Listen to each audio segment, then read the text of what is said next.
ही दोस्तों, शुरू करते हैं आज का एपिसोड। जाने से पहले मेरे चैनल को सब्सक्राइब जरूर कर ले। लास्ट तक रुके, एक नोटिस है। अब आगे चैप्टर 41। अनमोल तुरंत ही अपना हाथ निकालकर आर्यन के सामने चहकते हुए, ऑटोग्राफ प्लीज, मैं आपकी बहुत बहुत बहुत बड़ी फैन हूँ। ये सुनते ही आर्यन की आंखें छोटी हो गई। वह अपना पेन निकालकर उसने जैसे ही अनमोल का हाथ पकड़ने वाला था कि एकांश ने आर्यन का पेन को ही पकड़कर उसके हाथों में दे मारा। ये नज़ारा काफी दर्दनाक था। आर्यन की एक चीख निकल गई। वो दर्द से वहीं जमीन पर गिर पड़ा। पेन उसके हाथ के आर पार था। अनमोल पूरी तरीके से ये देखकर कांप गई। वह एकांश को घूरने लगी। वही एकांश के चेहरे पर एक स्माइल था। आर्यन अपना हाथ देखते हुए, आहे है। एकांश नीचे झुकते हुए, ओ आर्यन, ज्यादा दर्द हो रहा है। ये तो पेन तो ज्यादा अंदर चला गया। उफ, कहीं तुम्हारा हाथ तो नहीं काटना पड़ेगा। ये बोलते हुए एकांश ने झटके के साथ ही पेन को आर्यन के हाथों से बाहर खींच दिया। आर्यन दर्द में पूरी तरीके से तड़प रहा था। उसे दर्द में देखकर एकांश को खुशी मिल रही थी। वह तुरंत ही आर्यन की आंखों में आंखें डालकर, अच्छा हुआ, ये लाइव प्रैक्टिस हो गई, हमारे नेक्स्ट सीन का क्यों है ना। ये बोलते ही सामने से कोई अपने हाथों में कैमरा लेकर आया और बोलने लगा, बिल्कुल परफेक्ट शॉट, ये तो बिल्कुल रियल लगेगा। बस इस लड़की को एडिटिंग से कैसे भी गायब कर दूंगा और ये सीन ओसम। बोलकर वह गोलू मोलू सा शख्स बस अपने कमरे को देखने लगा था। आर्यन, तुम बहुत आगे जाओगे, मुझे यकीन नहीं हो रहा। वहीं आर्यन का दर्द से बुरा हाल हो रहा था। वो बस समझने की कोशिश कर रहा था, ये हुआ क्या। अनमोल के तो होश उड़ चुके थे।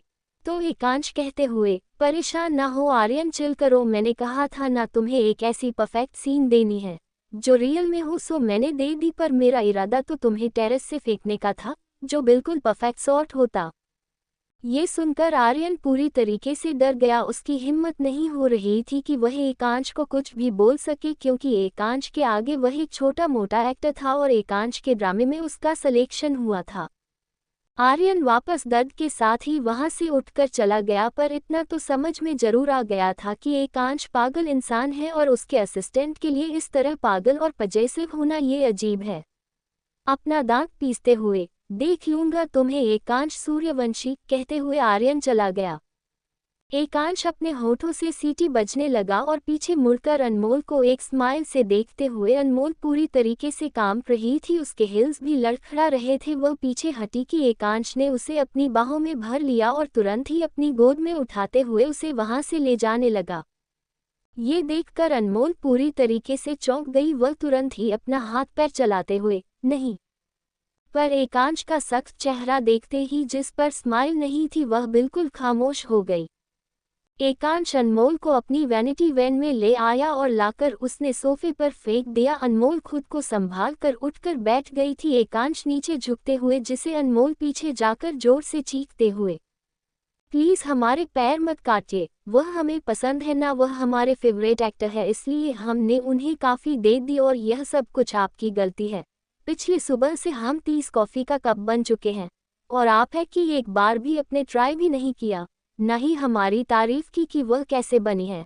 हमारे पूरे पैरों से लेकर पूरी बॉडी में दर्द हो रहा है। ऐसा लग रहा हम कोई मजदूरी कर रहे हैं। आपको तो हमारा ख्याल भी नहीं रहा। आप बॉस और मैं आपकी एम्प्लॉय, एक बॉस को उसके एम्प्लॉय का ख्याल रखना चाहिए।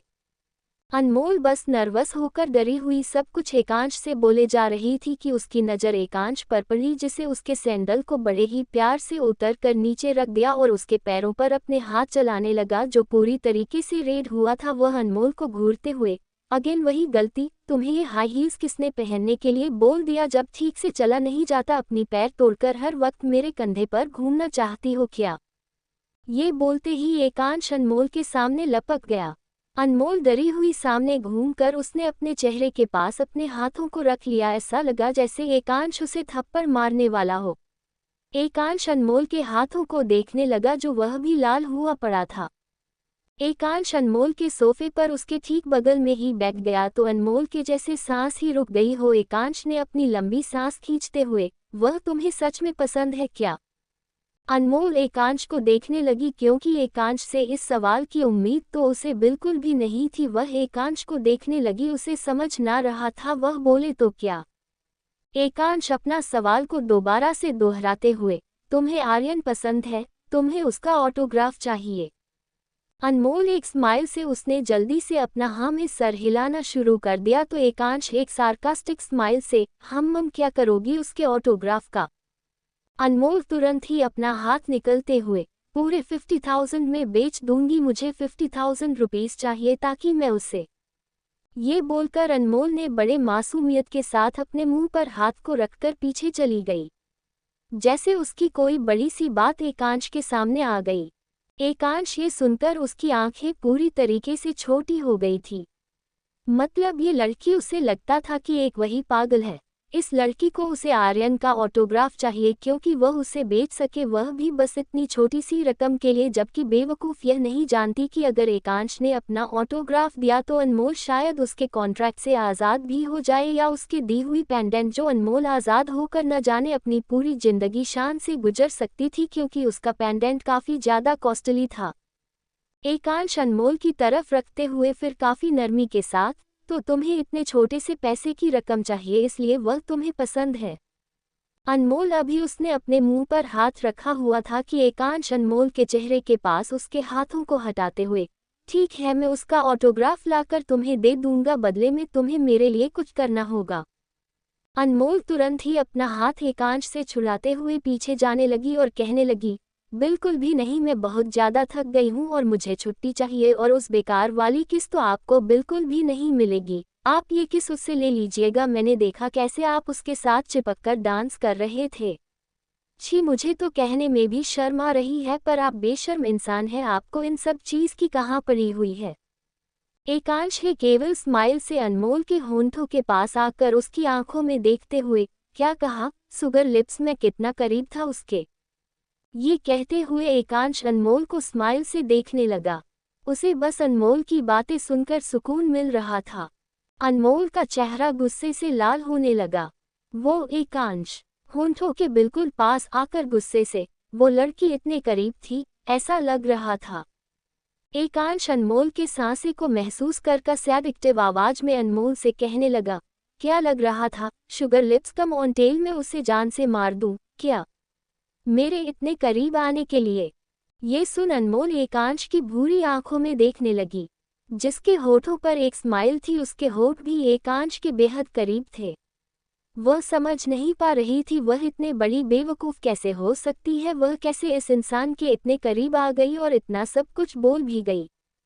वही एकांश का नाक बार बार अनमोल के नोच से टच हो रहा था, जिससे अनमोल की सांसें भारी होने लगी। अनमोल बस उसने अपनी आंखों को बंद कर लिया, तो एकांश स्माइल करते हुए तुरंत ही झटके के साथ खड़ा हो गया, जिससे अनमोल ने अपनी आंखों को खोल लिया। न जाने क्यों उसे एकांश की हरकत पर गुस्सा आने लगा। एकांश सख्त लहजे में, ओके शुगर लिप्स, तुम्हें मैं आर्यन का ऑटोग्राफ ला कर दूंगा, बदले में तुम्हें ये करने होगा। बोलते हुए एकांश ने अपने हाथों का एक पेपर अनमोल के आगे कर दिया और वैनिटी वैन से बाहर निकल गया। अनमोल तुरंत ही पेपर खोलकर देखने लगी, जैसे देख उसकी आंखें फैल गई। वह बेहद ही डरी हुई खुद से बड़बड़ाते हुए, नहीं, मैं यह नहीं कर सकती, कभी नहीं। Chapter 42 rangoli institute of technology. जहां की कैंटीन में एक गर्ल्स ग्रुप बैठा हुआ था, वही एक बगल में ही सीट पर जिया बैठी हुई थी। अनमोल की पिक को अपनी मोबाइल फोन में देखे जा रही थी।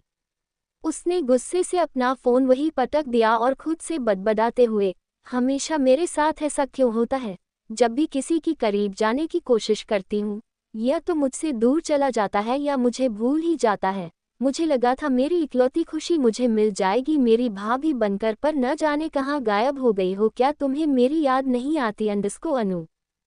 सामने से एक कड़क आवाज आई। यकीन नहीं हो रहा, बेवफा वफा की उम्मीद लगाए बैठे हुए है। कहते हुए जाकर रोहित जिया के ठीक बगल में ही बैठ गया तो जिया बेहद गुस्से के साथ ही खड़ी होकर, व्हाट द फ। रोहित अपनी आंखों के चश्मा हटाते हुए, तुम्हारे इस सवाल का जवाब मैं अच्छे से दे सकता हूँ, जिया, पर फिलहाल मैं इस मूड में बिल्कुल भी नहीं हूँ। मुझे बहुत सारे क्रिमिनल्स को पकड़ना है और मेरी पार्टनर कहीं खो गई है। बताओ कहाँ गायब करवाया है तुमने उसे? ये सुनते ही जिया एक स्माइल करते हुए, ओ अपनी गर्लफ्रेंड का पता मुझसे पूछने आए हो? तुम्हें ऐसा क्यों लगता है उसका पता मेरे पास होगा? लगता है कोई और गली जाना भूल गए क्या कहते हैं उसे? रोहित एक स्माइल से, आई नो, उसे तुमने ही गायब करवाया है क्योंकि उसकी इकलौती दुश्मन तो ठीक मेरे सामने ही है बाय द वे, और किसी में ये हिम्मत नहीं। ये सुनकर जिया अपना हाथ टेबल पर मरते हुए, तुम्हें क्या लगता है मैं कोई दीवानी हूँ जो तुम्हारे पीछे पागल बनकर ब्रेकअप होने के बाद भी घूमूंगी? अकल पर पत्थर पड़ गए थे जो मैंने तुम्हारी तरफ देखा भी, पर अब ना ही कोई ऐसी बात है ना ही कोई मुसीबत को मुझे अपने गले में लटकाना है। जाकर पता करो अपनी और गर्लफ्रेंड से जिनकी गले में अपना हाथ डालकर फिरा करते थे तुम, यह उनका काम हो सकता है। कहते हुए जिया वहां से बेहद गुस्से का साथ ही निकल गई थी। वही उसका पैर फिसल गया, वह धड़ाम से वही जमीन पर गिर पड़ी। रोहित स्माइल से देखते हुए, देख लिया अपना अंजाम, किसी ने ठीक ही कहा है, जब गड्ढा कोई किसी और के लिए खोदता है ना सबसे पहले वही उसमें जा गिरता है। ठीक ऐसे ही हालत तुम्हारी हो चुकी है। ये सुन जिया ने जवाब तो नहीं दिया पर उसके आंखों से आंसू निकलने लगे। रोहित तुरंत ही अपना हाथ आगे बढ़ने लगा। जिया के पैरों में मोच आ गई थी। वह अपना हाथ रोहित के हाथों में देने के लिए उसने अपने हाथों को बाया ही था कि रोहित ने बड़े ही एटीट्यूड के साथ अपने हाथों को अपने बालों में फेरते हुए वहां से निकल गया। जिया बेहद गुस्से के साथ ही सामने देखती रह गई। वही रोहित को समझ नहीं आ रहा था कि आखिर ताशा कहाँ गायब हो गई है।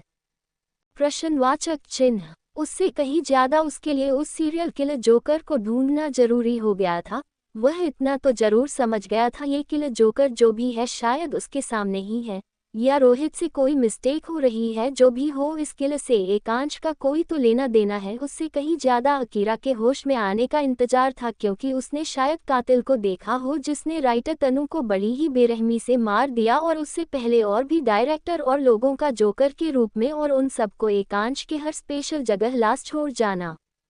रोहित कुछ सोचते हुए, एकांश जो एक सेलिब्रिटी है, लोग उसके दीवाने हैं, हर बार उसी की चीजों के किले आखिर लोगों को मार कर क्यों गिफ्ट बनाकर भेज देता है, और उन्हीं लोगों को मारता है जिन लोगों ने बहुत ही गलत काम किए हुए होते हैं, और लोगों के सामने एक शरीफ इंसान बनने का दिखावा, पहले उनका पर्दाफाश हो जाना, उसके बाद उनकी बेरहम से मौत। कुछ तो है जो ये जोकर करना चाहता है। ये सोचते हुए अब रोहित उसके होठों पर एक सार्कास्टिक स्माइल आ गई। कहीं ना कहीं रोहित को समझ आ गया था कि कातिल कौन है। वह अपनी जेब में अपने हाथों को डालते हुए, अगर मैंने ये केस सॉल्व कर दिया मेरी लाइफ की सबसे बड़ी कम्पीट होगी। पर मिस्टर वेद आपके तेवर समझ नहीं आते। पर मैंने भी मजा ना चखा दिया, मैं भी रोहित नहीं।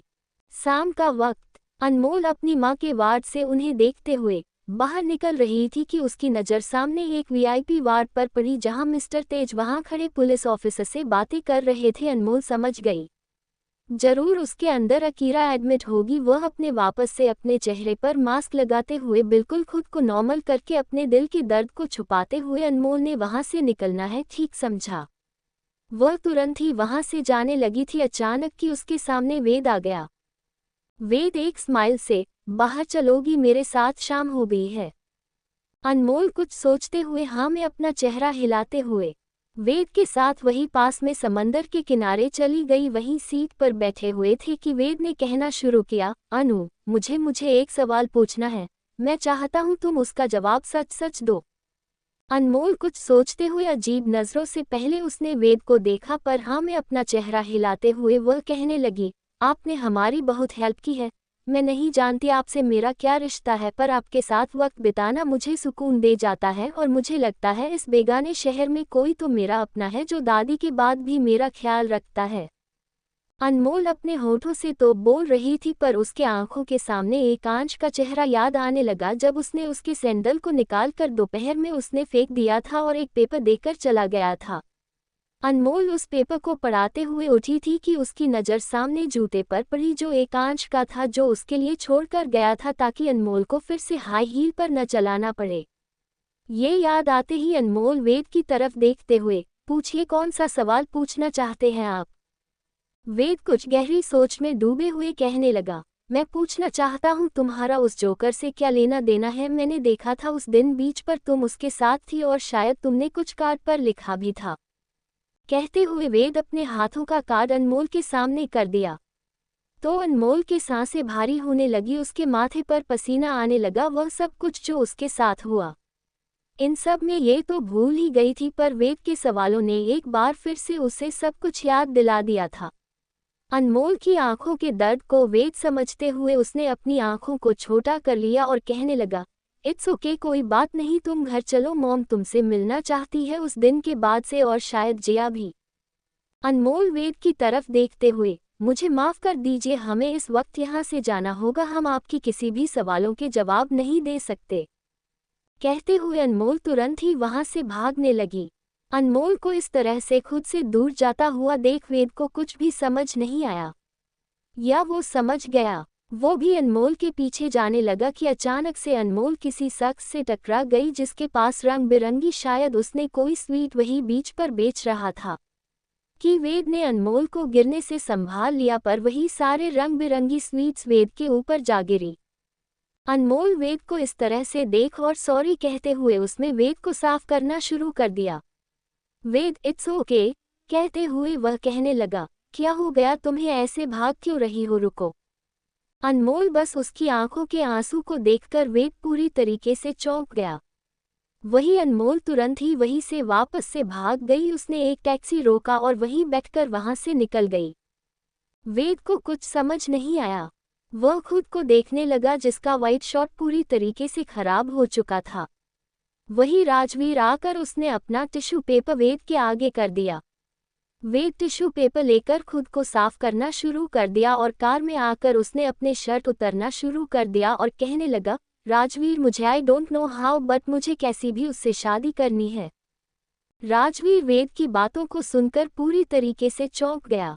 वही वेद ने शर्ट को उतार कर फेंक दिया जिस पर पीठ पर एक बड़ी सी स्कॉर्पियन की टैटू बनी हुई थी। उसने अपने हाथों में सिगरेट लेकर जलना शुरू कर दिया। उसकी आंखें लाल हुई पड़ी थी। उसने अपने हाथों को पीछे कर लिया। कानों में किसी की चीखने में की आवाज आने लगी थी। ऐसा होते ही वेद ने अपने हाथों को वही कार के कांच पर मारना शुरू कर दिया और कहने लगा, कैसे किया ये मैंने, क्यों किया मैंने। अनमोल स्टारडम विला लौट आई थी। वह वही बाथरूम में खड़ी होकर उसने सवार को ऑन कर दिया था। वह बस खुद को ही साफ किया जा रही थी। वही उसके आंखों से आंसू, तो कभी उसके सामने किसी का उसे दबोचकर कार में खींचना, तो जिससे उसे एक घुटन से महसूस होने लगी थी। ऐसा लग रहा था वो खुद को बस साफ करना चाहती हो, तो कभी उसका किसी जोकर से चीख कर हेल्प मांगना कि उसकी हेल्प करे, जिस किसी ने भी उसका रेप किया है। अनमोल ने दर्द में पूरी तरफ खो चुकी थी कि अचानक उसके कानों में एक आवाज गूंजने लगी जो अनमोल की मॉम की थी। वह आवाज आते ही अनमोल पूरी तरीके से बाथरूम में ही खामोश हो गई। उसने बस जोर जोर से रोते हुए कैसे भी खुद को संभाल कर बाथरूम से बाहर आकर उसने वहां पड़ा हुआ व्हाइट प्लाजो और ढीला डाला पैजामा पहनकर एकांश के रूम को देखने लगी। अनमोल इस वक्त खुद को लाचार और बहुत ही ज्यादा अकेला महसूस कर रही थी कि उसकी जिंदगी क्या से क्या हो गई। पहले सारे मर्डर और अब उसके डैड का आज यूं कहना कि। अनमोल ये सब सोचते सोचते उसकी आंखें बंद हो गई और थकान के वजह से नींद आने लगी। तभी उसी कानों में एक सीटी की आवाज आई जिसे सुनकर अनमोल ने अपना दांत पीसना शुरू कर दिया। वह बस कैसे भी अपने आंसू साफ करके अपने भीगे बालों के साथ ही उसने नीचे की तरह भागना शुरू कर दिया। एकांश का यह विला काफी ज्यादा बड़ा था, ऐसा लग रहा था अनमोल पूरी तरीके से थक गई हो। वह कैसे भी बस से एकांश का टास्क पूरा करना था जो उसने पेपर पर लिख कर दिया था। वह नीचे आए, वह हाल को देखने लगी। डेकोरेट करने वालों ने ऑलरेडी डेकोरेट कर दिया था। अनमोल अपने बालों को ठीक करते हुए, ठीक है यहाँ सब कुछ हो गया है ना, उस टेबल को भी ठीक आप सब कर दो और डिनर बिल्ले ने जो कहा था वह बना देना। एक फीमेल स्टाफ को अनमोल काफी अच्छी लगती थी। उनकी उम्र लगभग 40 साल होगी। तो वो आकर अनमोल से, आपको क्या पसंद है मिस अनमोल। अनमोल अपना दांत पीसते हुए, यह मेरी पसंद नहीं, आपकी मालिक की जो गर्लफ्रेंड आने वाली है उनके लिए डिनर रेडी करना है। वह स्टाफ स्माइल करते हुए अनमोल के चेहरे पर अपना हाथ फेर वहां से निकल गई। अनमोल कुछ सोचते हुए, सब कुछ तो हो गया है जैसा कि उसने कहा था, तो क्या अब वह चैन से सो सकती है? ये कहते हुए अनमोल वहां से जाने के लिए मुड़ी कि अचानक उसकी नज़र सामने एकांश पर पड़ी, जो ब्लैक सूट में पूरी तरीके से रेडी था। उसके हाथों में एक रोज का बुके था, होठों पर एक स्माइल, कानों डायमंड, एक यीशु का छोटा सा क्रॉसेजेस, पैरों में ब्लैक फॉर्मल शूज। उसकी आते ही उसकी परफ्यूम की खुशबू वहां चारों तरफ खुल गई। अनमोल बस एकांश को इस तरह से देखते ही रह गई कि उसने फिर से दांत पीसना शुरू कर दिया जब उसकी नज़र उसके बगल में ही खड़ी एक लड़की पर पड़ी। वह अपना हाथ आगे करते हुए, ओके बॉस, आपका वेलकम है अपनी गर्लफ्रेंड के साथ, आप यहाँ एंजॉय कर सकते हैं। तो क्या मुझे मेरे 24 घंटे में से 4 घंटे भी सोने की परमिशन है? ये सुनते हैं एकांश स्माइल से, ऑफ कोर्स है, पर वह 4 घंटे भी तुम्हें मेरे साथ सोना है। ये सुनकर अनमोल बिल्कुल ही अपनी आंखें निकालकर एकांश को देखने लगी। तो एकांश कुछ सोचते हुए आकर उसने अनमोल के चेहरे को पकड़ लिया। अनमोल बस उसने अपने चेहरे को छुड़ाना शुरू कर दिया। एकांश अनमोल को देखते हुए रो रही थी, सुगर लिप्स। दोस्तों, फिलहाल मेरे घर शादी का कार्यक्रम चालू है, तो इस नोवेल के चैप्टर थोड़े लेट हो गए। आप सब सब्सक्राइब कर ले, मैं न्यू नोवेल जो लिखा हुआ है उसकी ऑडियो बुक डालूंगी, पर तू दीवानगी के जितने पार्ट्स हैं मैं डालने की कोशिश करूंगी भी कंटिन्यूड।